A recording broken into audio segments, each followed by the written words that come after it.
Tere! Eelmine kord vaatasime Maslow püramiidi 2 alumist astet, mis moodustasid põhivajadused.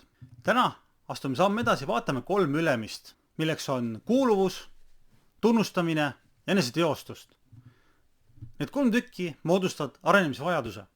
Inimene, olgu ta kas või kõige suurem internet maailmas, tahab kuuluda ikkagi gruppi, olla osa sellest. Ja tihti motiveerib inimesi grupi toetamise võimalus märkimisväärselt, mistõttu ei tohiks peljata väljendit meie.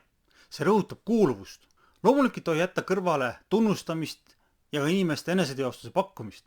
Arenguvajaduste katmine on kriitiline. Loomulikult kui on põhivajadused kaetud. Nimelt mõjutavad arenemisvajadused keskmiselt 70% inimese pühendumusest. Nende vajaduse tuvastamine ja täitmine on pikk protsess, mis annab tulemusi tänu süsteemsele tööle ja seda saab teha ainult juht.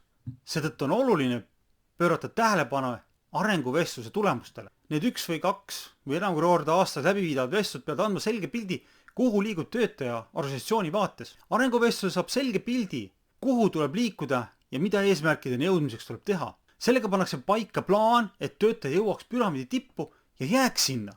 Arenguvestlus on tegelikult töövahend, kuidas sõbralikult lahku minna. Võib-olla on inimese ja organisatsiooni eesmärgid niivõrd erinevad, et ei ole kasulik koos edasi minna. Seetõttu saab arenguvestlusest lahkumisvestlus, kus arutatakse, kuidas mõlemad osapooled saaksid olukorrast võitjatena välja tulla.